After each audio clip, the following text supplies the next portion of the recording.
welcome. The Academy for Teachers loves you all a lot.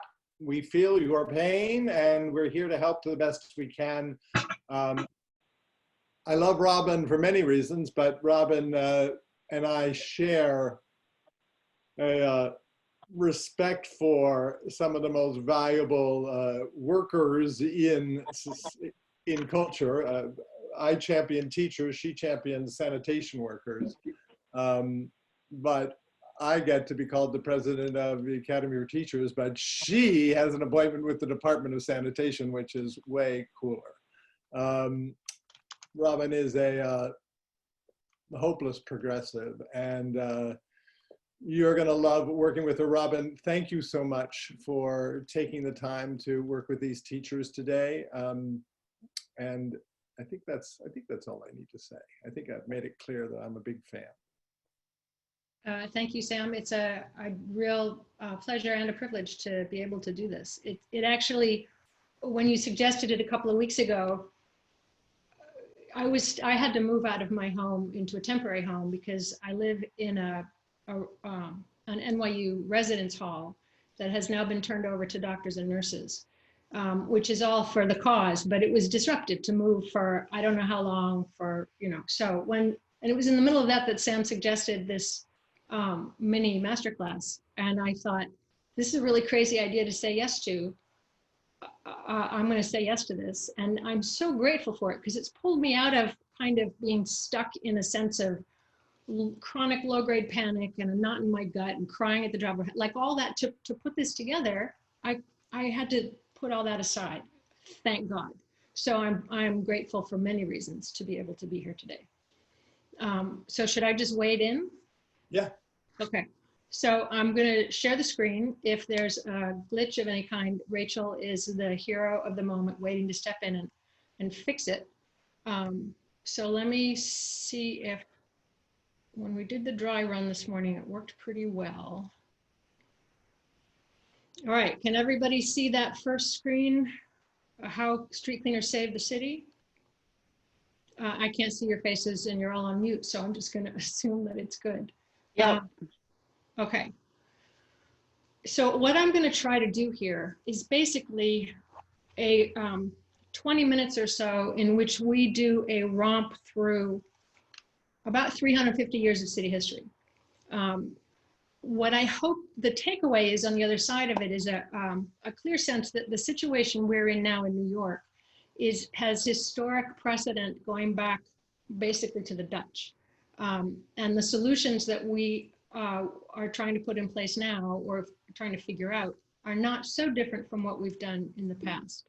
So can I progress my slides? Hold on. There we go.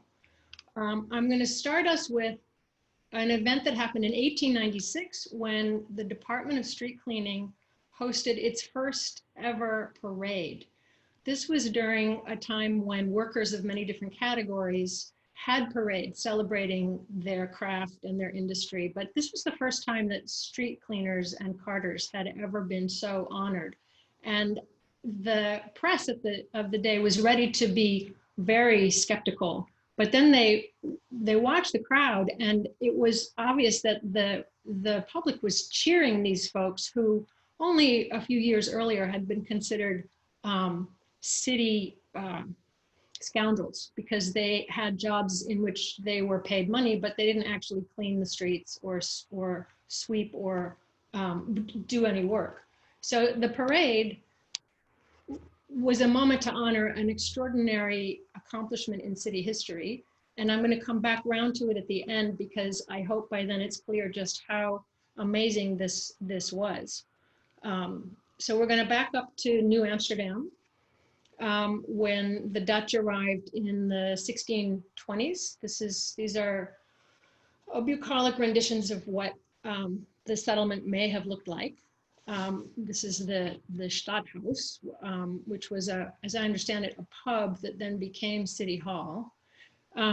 Peter Stuyvesant is the best known head of the colony, the Director General. And he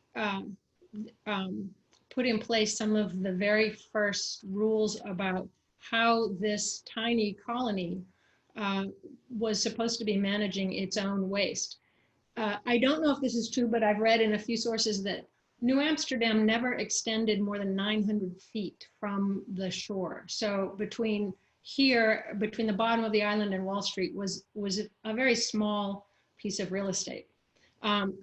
This illustration is from a different time, but Stuyvesant was furious about the pigs and other livestock that were allowed to roam free that kept ruining his gardens. There were people assigned to do basic work like scavenge and sweep, but it wasn't done very well. So in 1657, he established what became the first solid waste zoning ordinance in this part of the world. He allowed for 5 dump sites. The Strand east of the East River, Wall Street, and what is this, Pearl Street is, this was near, these are specific locations near some fellow named Daniel Lisco. And then this is near, near the gallows that were stationed there at the time. And this is Pearl Street and Coentes Alley, which is near, is this Coentes Alley? Yeah, which is near what was City Hall at the time. That you see the pin in this illustration, it's the same, this pin is in the same place. So all the land that extends from the original shoreline to the current shoreline, that's all fill. That's all various forms of garbage and what we now consider to be archaeological treasure, but that 400 years ago was just a convenient way to get rid of trash. As the city evolved and the population grew, along with it came measles and whooping cough and various illnesses that carried people off. By the early 1700s, yellow fever had already showed up in a couple of, it arrived for the first time in 1702 and killed approximately 12% of the city's population at the time. There are a few things to keep in mind. The population of the city is growing fast.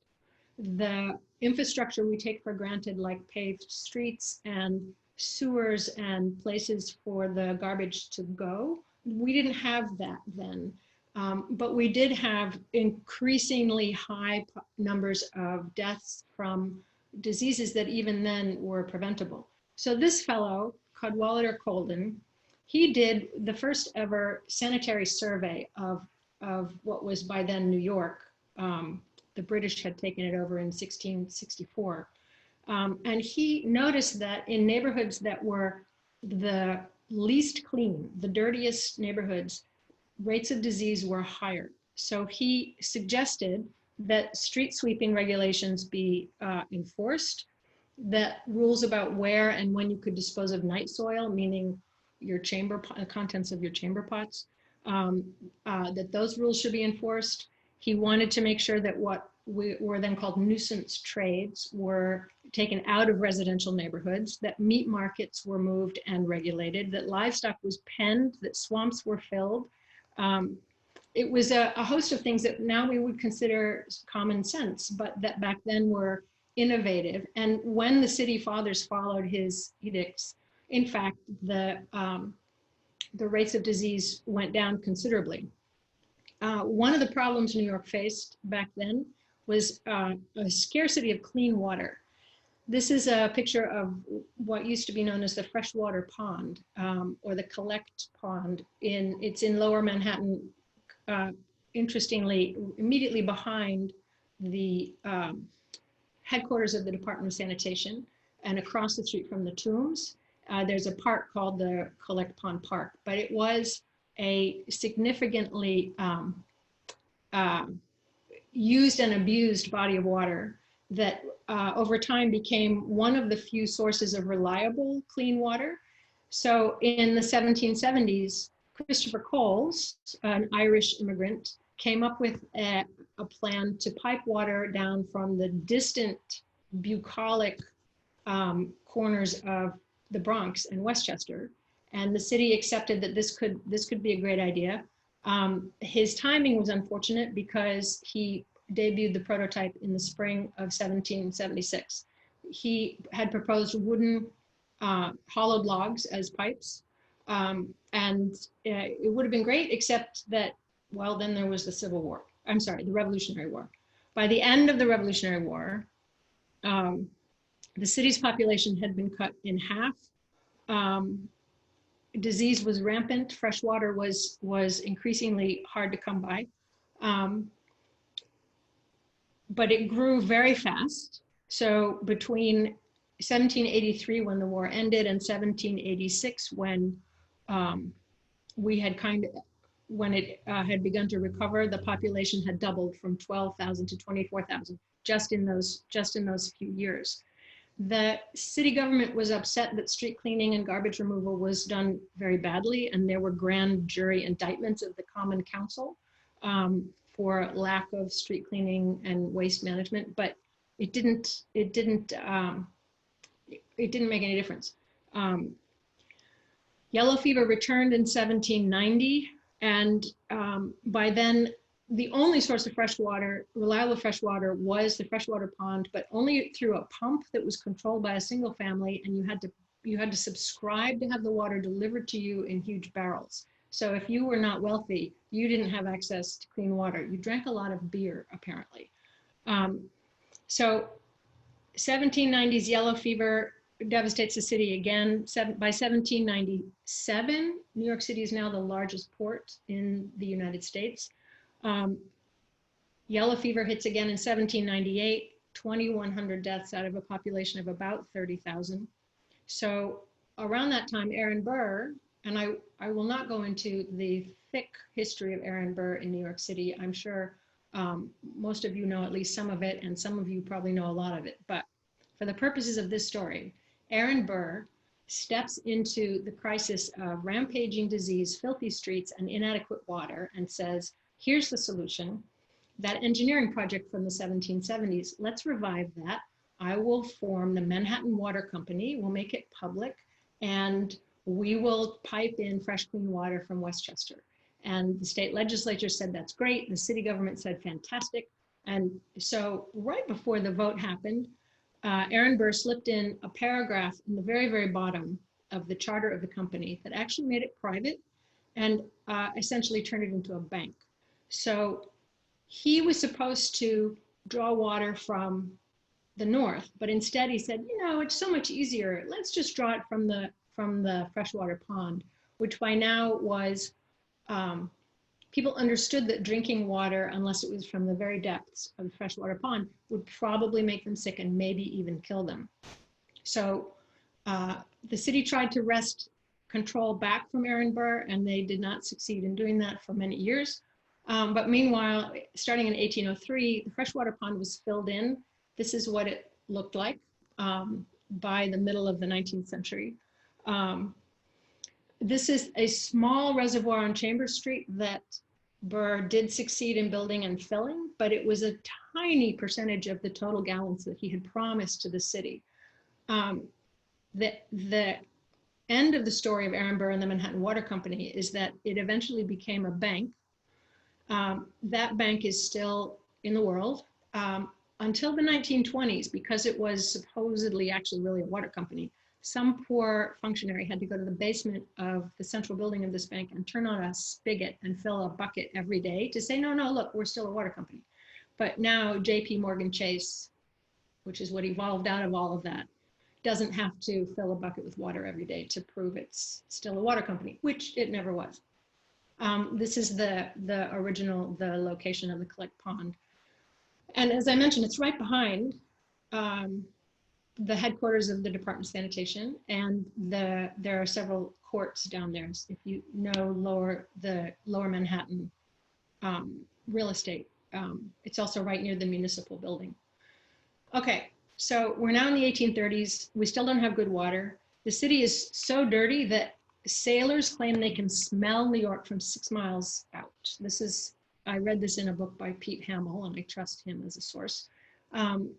So the city needs to address that problem, but they also realize that because the population is growing leaps and bounds, they also need a street plan that is more logical than the kind of hodgepodge of streets that made up Lower Manhattan. So DeWitt Clinton, who was mayor for 10 terms and governor for 3, was one of the instigators behind what became the grid plan, meaning taking the island of Manhattan and just rolling north with these this right angle plan. This top image is the original topography and waterways of Manhattan and the Bronx. And then the lower image is what the street grid would do on top of that. And that worked, I want to say it worked well in that it was successful, but it also ignored topography and waterways, and just, it was like this slow motion steamroller pushing north. They estimated that they wouldn't get as far as 157th Street for at least 100, maybe 150 years. But of course they got there pretty quickly. The other thing that DeWitt Clinton did was to launch the Erie Canal construction, which started in 1817. This is an extraordinary feat of engineering. It's the longest canal in the world. It's 363 miles with 83 locks and 18 aqueducts. And it was finished 3 years ahead of schedule with no cost overruns, which is pretty cool. However, once you have access to the West in a way that is far easier and cheaper than it ever was before, you also have yet another population boom and people coming in to live in the city in conditions that I'm not sure we know even how to imagine the deplorable conditions that immigrants faced when they arrived, if they survived the voyage, because the ships themselves, they were called coffin ships. Because often there was one example from Ireland where 63% of the passengers died before they reached New York. One of the consequences of the crowding, and remember, we still don't have water, right? Reliable, clean water, is the debut of cholera. It made its North American landfall in Quebec in Canada, but it was here in New York about 2 weeks later, despite city officials instituting quarantines and taking all kinds of measures to prevent it from arriving. But it arrived, and it was a particularly virulent and violent disease. You would be at your dressing table in the morning and dead by evening, was one of the sayings. By the time that spent itself, there were more than 3,500 people dead. And in the size of the population of the city at the time, that would be as if 100,000 people in New York today died. So that was crisis one. This is, well, a new disease crisis on top of many others. This map shows cholera instances in Lower Manhattan in 1832.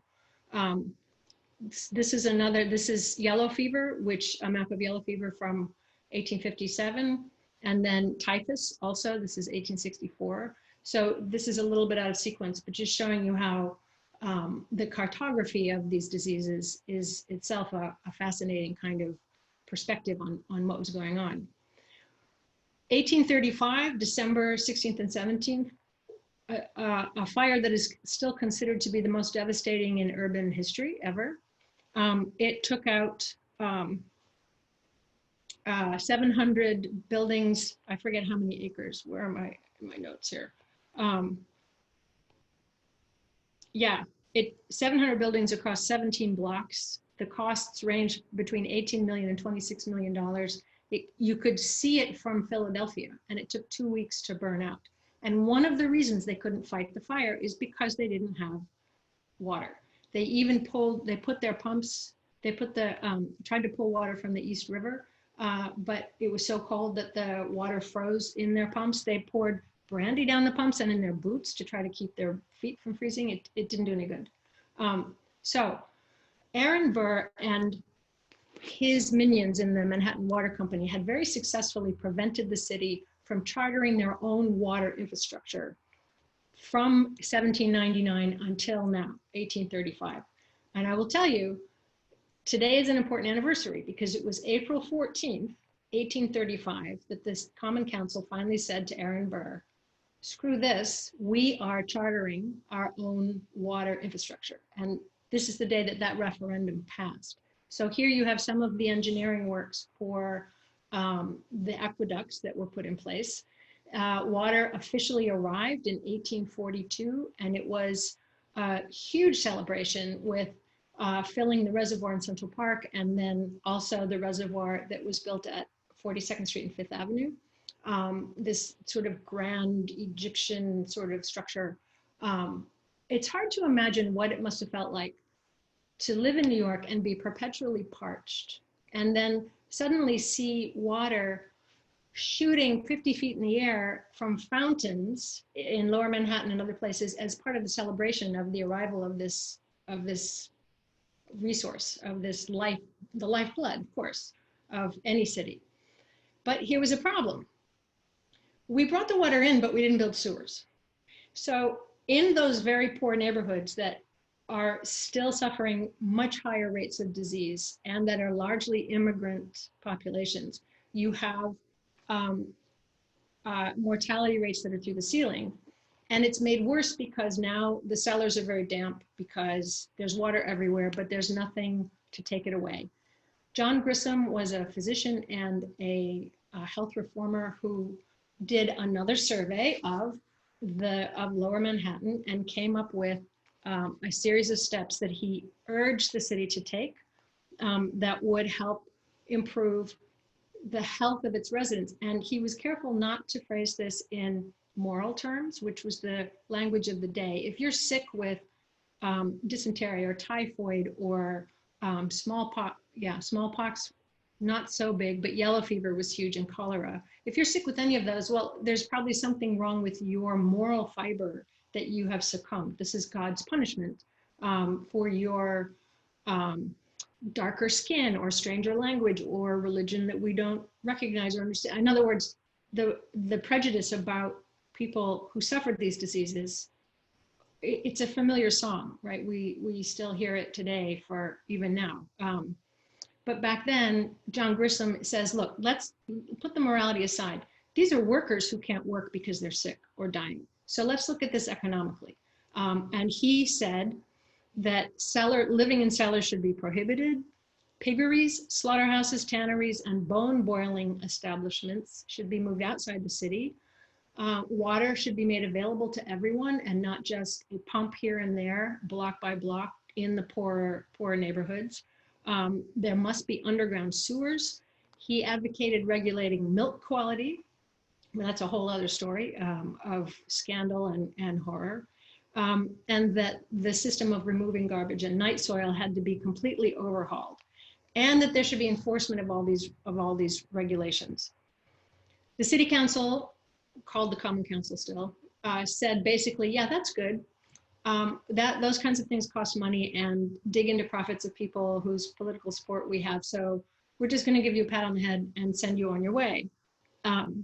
Even when local physicians and journalists wanted to advocate on his behalf and champion the cause that he was trying to put in place, no substantive changes were made. So you still had people living in conditions like this all over, especially in Lower Manhattan. So 1848, you have revolutions in Europe, and there were people in New York and other parts of the country of the United States who were nervous that, okay, what if the poorer populations rise up against our leadership? We need some kind of outlet for them. And this was one of the inspirations for what became Central Park. So that starts construction in 1853 and is pretty much done by the time the Civil War happens.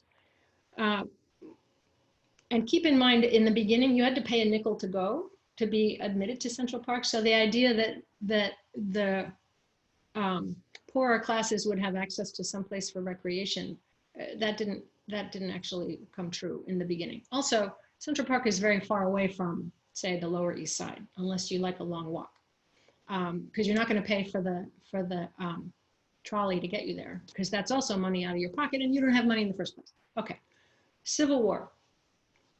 During the Civil War, physicians began to notice that, and this is a very proper looking hospital. This is more like what the conditions of hospitals, field hospitals, military hospitals. They began to notice that when doctors and nurses practiced what we today consider basic hygiene of washing hands between patients, patients had much better outcomes. And instead of losing more soldiers to disease, those hospitals that followed these protocols saw far more success. So the idea of having a clean space that has basic hygiene, that idea then translated to the city. Now, there have already been at least 2 physician-led surveys of the city to figure out where are the real hotspots for health risk and what can we do to fix them.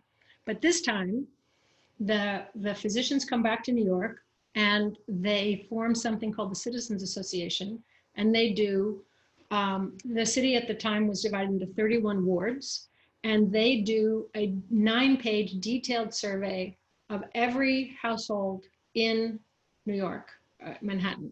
And they issue a report that in its full version is 17 volumes. But these are the kinds of findings. The stars here on the long oblong, those stars indicate yellow fever and typhus.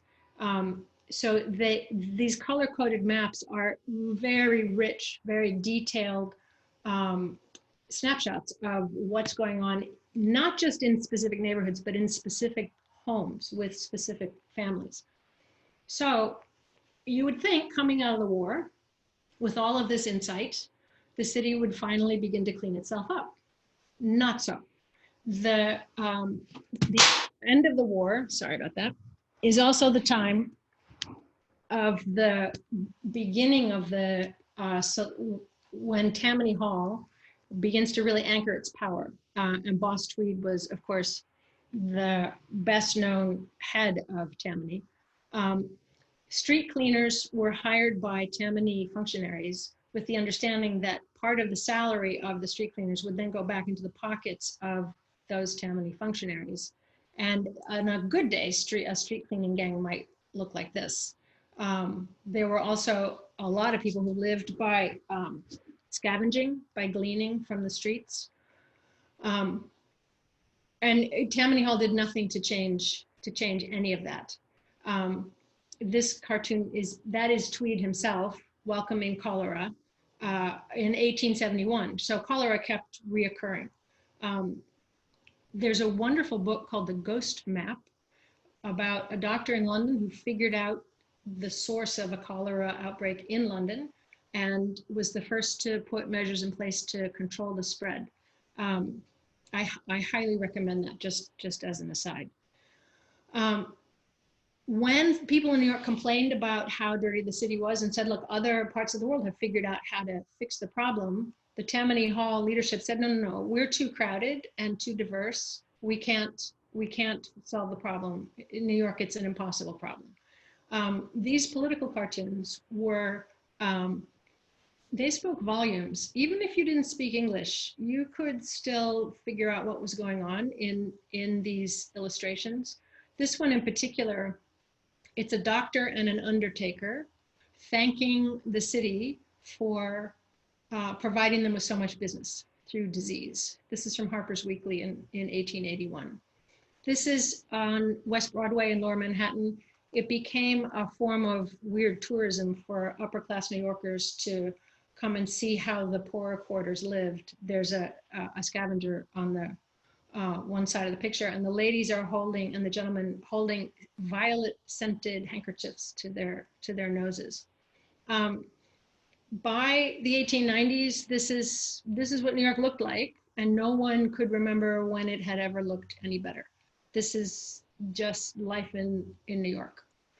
Until there was a spectacular scandal in the 1890s called the Lexow Commission. the government collected tens of thousands of pages of testimony from 678 different witnesses and brought down it was a police scandal. The Lexow Committee broke up in this police scandal, which led to a transformation of city government. Briefly, a reform mayor was elected in 1894, and he appointed this guy commissioner of street cleaning. Waring was a self-styled sanitary engineer and a showman, and he had a good sense of what today we would call PR. So he took a workforce that looked like this, and he made it look like this. In our breakout group, we were talking a little bit about this white uniform. His purpose was to underscore that these are your first defenders of public health. So it's appropriate that they be dressed like health care professionals. He gave them the same helmet as the police so that they would be, to underscore their authority. And of course, there was a surveillance element of this. The way I like to put it is that you can't sneak off to the pub for a pint when you're wearing a blazing white uniform. The carters, the ones with the horses and carts, they wore the same uniform but in brown. Waring himself was a passionate horseman. He made sure that the horses that served the Department of Street Cleaning were the right breed and strength, and he hired qualified veterinarians to care for them. This is, you get ready to go out and do your job, you hitch your horse to your cart, you get your orders, and you head to the street. He also instituted the city's first ever curbside recycling program. This picture is from Brooklyn, and as many of you know, Brooklyn wasn't part of New York until a few years after this, but these kinds of cans showed up on Manhattan streets as well. The problem was there were families whose survival depended on gleaning and scavenging, and most of these people were women and children.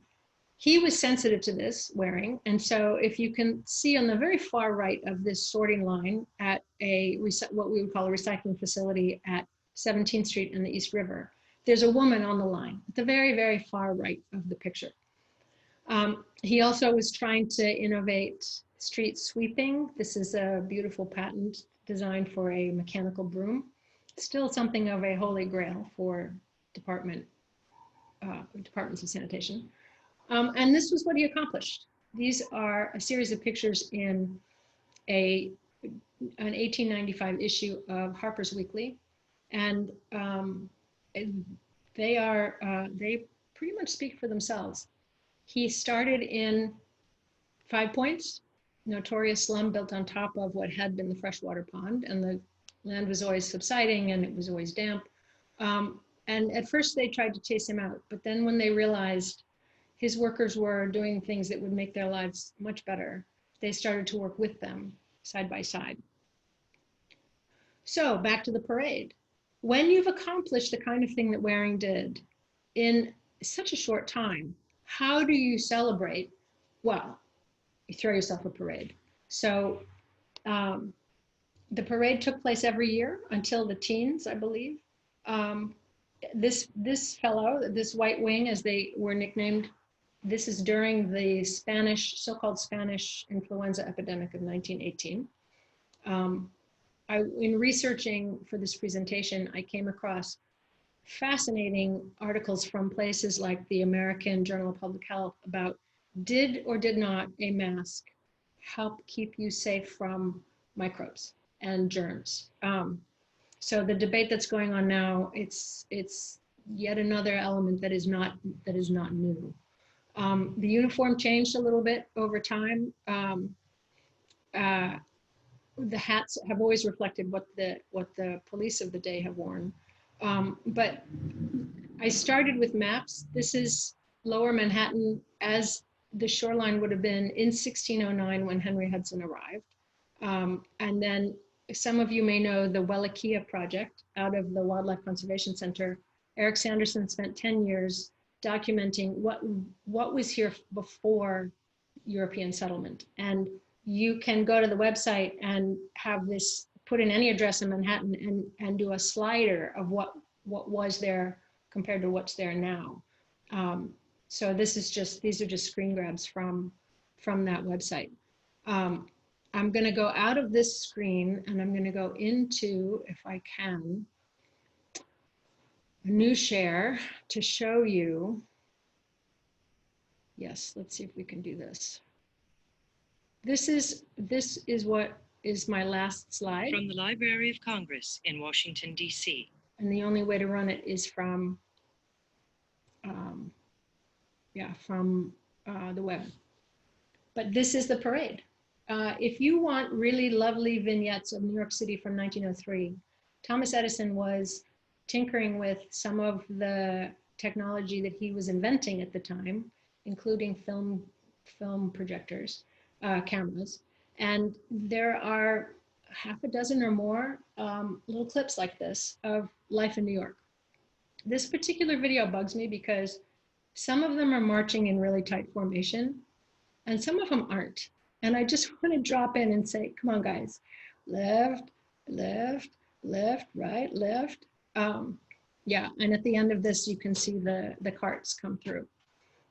So I have given us a kind of a wham bam through a very lot of history in a very short time.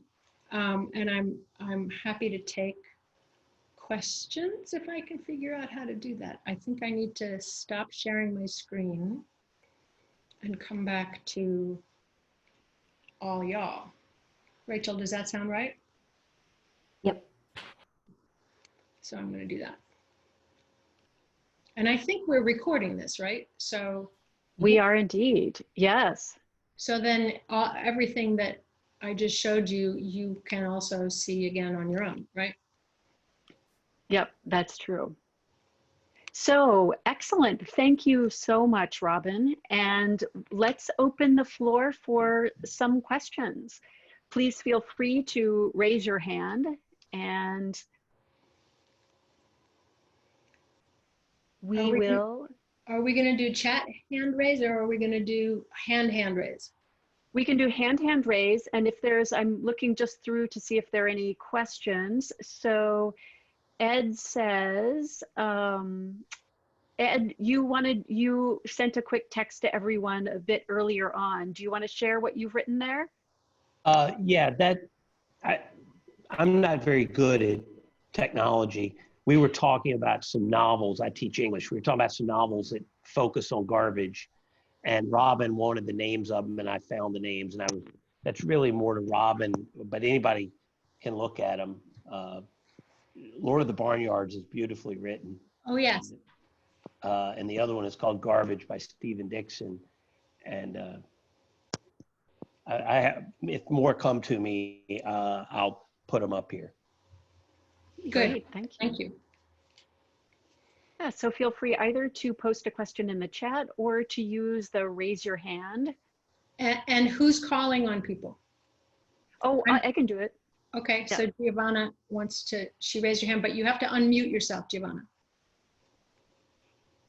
Hi, thank you. That was really amazing tour of the history of our city. I just so if you could tell us a little bit more about what you see in terms of this kind of persistent tension in the history of the city and maybe even in our present day, that sort of the trash that we make and its cleanup and removal is kind of at odds with definitions of progress or sort of making room for or making way of, like how, like I found it interesting how Burr had a vision of bringing water and sort of bringing clean water to the city, and somehow it was always posed as an ultimatum. That seemed to be kind of like a persistent theme towards what you, in terms of the history you were telling us. Library of Congress. Visit us at loc.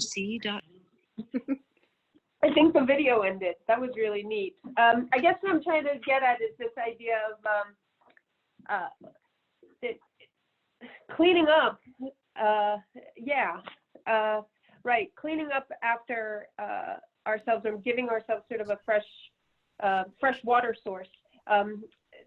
It seems like a no-brainer, right? Like constantly, but for whatever set of reasons, people in power don't seem to see it that way. It was so interesting to see that even with the recycling images from Brooklyn over 100 years ago, sort of, pointing us in that direction, even long before the Green New Deal became a thing to say. Anyway, that was something that I saw. So I'm sorry, I think you had a question in there, but now I did. I was wondering what you, if that's what you make of it, even in contemporary times. It seems like it's an either or, you know, either economic growth for a handful of folks or sort of providing hygiene and well-being for a good number of New York City's population. And to us, you know, just reflecting on the way you're presenting it to us, it seems like it shouldn't be an either or. And I wondered what you thought about that.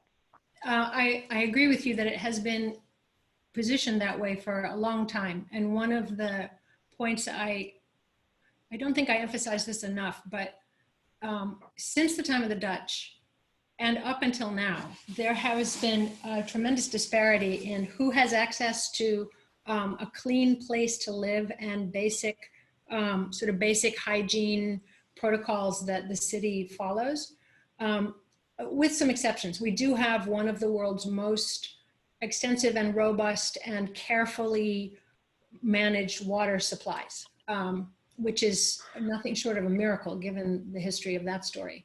And it's also true that in the Department of Sanitation, city collection schedules are done based on population density, not on who's making up those densities. So if a neighborhood is low income and has, I'm making up this number, but let's say 6,000 people per square mile, and another number, and that's, let's say that's in the Bronx, and then there's another one on the Upper East Side, they're not gonna have different collection rates. So that the idea that if you are poor or if you are a person of color, you're not gonna be served by the city as well as if you are white and or rich, that's no longer the case for the Department of Sanitation.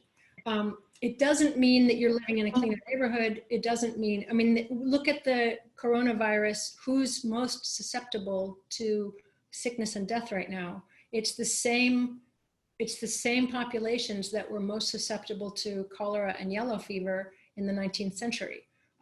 It's immigrants, it's people without a lot of resources, it's people who are outside. Their political voice is not heard by people making decisions. I mean, that's very simplistic, but the trend is the same. And one of my hopes for the other side of these strange times is that that problem will be addressed directly and effectively, really for the first time, if it's consistent. There have been stopgap measures, but then an administration changes, there's a new mayor, there's a new city council, and people fall back. Great. Well, Greta, you had a question. Do you want to jump in? Sure. I was just thinking back to the reading and kind of more present times, but thinking about the end life responsibility of products. And you mentioned, like, what if a company had to deal with their water bottle that they made, basically. And I'm just curious, because I've read about this in various places, but is there any talk among the powers that be in New York City about instituting any policy like that? And if they did, do you think that would have an influence nationally or globally? There are pockets of that conversation, but they have not yet reached, they haven't scaled up yet. There are a couple of things that the city could do as the gorilla in the marketplace in the Northeast and in a larger regional context. They could require vendors, when vendors answer calls for procurements of various materials for city government, that those vendors be companies that either have an extended producer responsibility element, that's where you take back the commodity that you put out into the world that is now, it's been used and people are done with it, and so now instead of letting it cause harm, you, the manufacturer, have to take that back. So the city could make that part of their procurement policies. They could also require that contractors use recycled materials as a priority over virgin stock materials. Either of those could have a significant impact regionally. And if other cities decided to imitate those decisions, then it could have a broader reach. When we put our street sweepers in white uniforms, cities all over the world imitated that. Even Kansas City and Port-au-Prince and a few cities in Europe.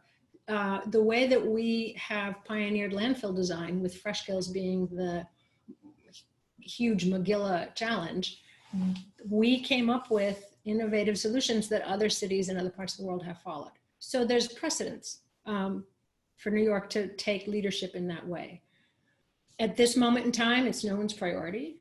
A question that I've had during the struggle for basic PPE for medical staff: what if the masks were not disposable? What if the gowns were not disposable? What if we had high-powered sanitizing laundries instead of single-use plastics?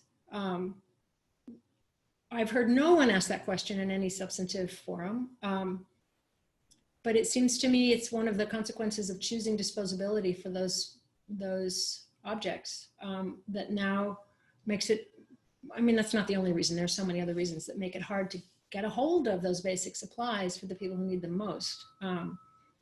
So that's another way in which thinking outside of the problem of disposability, or rather thinking about disposability as a problem that is 100% unsustainable and not even logical, but the market forces behind it are very strong. Yeah. Well, here I think I'm going to break in so that we can send you back into small groups for about 10 minutes.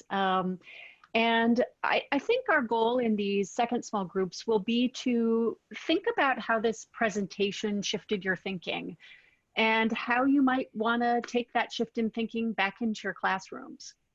So you'll be in small groups again, and let's have the person whose name is at the end of the alphabet, whose last name falls toward the end of the alphabet, be our facilitator for that group. We probably will not have time for reporting out after the small groups, but do save something that really compelling thing that your group talked about, just in case. So we're going to send you off for 10 minutes. So please go enjoy yourselves, and then we'll get you back here just before 5:15.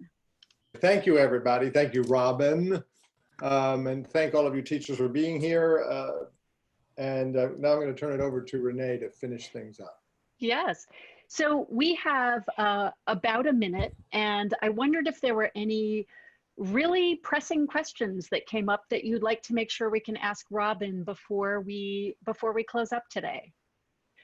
Yes, Marissa, you have a pressing question. I do. I had asked her right before we left. I had asked Robin if it would be possible if she could send out the PowerPoint to all of us, because she has some amazing images in there that I'd like to be able to use in class. And she said that she could share it with the group. So since you have our email list, if you could coordinate that, I would be forever indebted to you. Mm-hmm. So Robin, I put it up on our server so that we had it in case there were difficulties. So I could go ahead and share it with the group if that's okay with you. Thank you so much. Perfect. And Robin, you'll need to unmute yourself if that's so. All right. I think so. Robin, did you want to add anything to that? Someone asked about who's behind me. It's Spock, of course. You know. Of course. Yes. Absolutely. Keeping the galaxy safe. That's right. So, and go also, ahead, Robin. Renee, there were a couple questions I didn't get to in the chat. I'm happy. Can I still see those and answer them even when we're done? I can stay on with you, and we can go through those questions. Okay. So we know that some of you will need to head out. So thank you very much to those of you who are here. And thank you very much to Robin. And you will be receiving, in fact, it probably is already in your inboxes, a short survey of the program today. And we hope you'll take a few minutes to fill it out so that we can. We don't hope, excuse me, Renee, we don't hope, we expect, we need you to fill it out because all of our best ideas at the Academy came from teachers. You guys know what you need, you guys know what you like. Tell us and we will do it, but we can't do it unless we know what you need and like. So fill out the survey. Thank you. All right, so thank you to those of you who need to leave. And I think Hannah has left. She had a question about the way sanitation has or has not been utilized to target or police residents. Do you want to speak very briefly to that, Robin? How sanitation has been used to police people? As a means of policing, targeting residents with tickets and or other penalties for not complying with sanitation developments.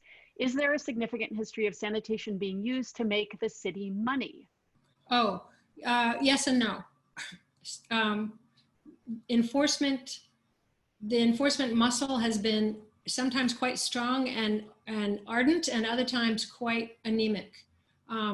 Because of the way in which some changes were made by Bloomberg, right now, the ability to enforce basic, anti-litter ordinances or people cleaning up after the dogs, that kind of thing, it's quite weak. So that may be good or bad, depending on what side of the ticket you're on. In terms of revenue for the city, yeah, sometimes it's been, the city has leaned on sanitation to give more summonses as a revenue generator, but it's never been large scale or, and it's never lasted very long. Great. So the only other question that I see here is from Ed. I'm answering that one right now. Oh, good. Yeah. Sanitation and water were a single agency between 1929 and 1939, but then they were made separate, and now water is under the purview of the Department of Environmental Protection, and sanitation is its own thing. They're too big. Sanitation collects up to 13,000 tons a day, and I don't know how many miles of pipes and gallons of water the DEP is in charge of, but each is its own huge challenge. So it needs, I think, two separate entities. Yeah. Robin, I have a question. Do you see, is there any discussion in the Department of Sanitation or the Department of Water, any huge changes that might come about as a result of COVID-19? Not yet. We're still in the trenches. There are approximately 350 sanitation personnel out sick with the virus right now. 5 have died. Until we're a little bit closer to the other side of this, I don't know that there's going to be those kinds of conversations. Also, the Commissioner of Sanitation was tapped by the mayor to be what he called food czar, to make sure that food distribution is continuing and is fair and is reaching people of the greatest need. So her attention is split right now. She's still Commissioner of Sanitation, but her new charge from the mayor is the more immediate concern, in part because the department's going to roll, the leadership on the uniform side is going to make sure that it rolls out every day no matter what. Yeah. I will say one of the new problems since the virus, apparently people are littering their masks and gloves. Like they're just dropping them everywhere. And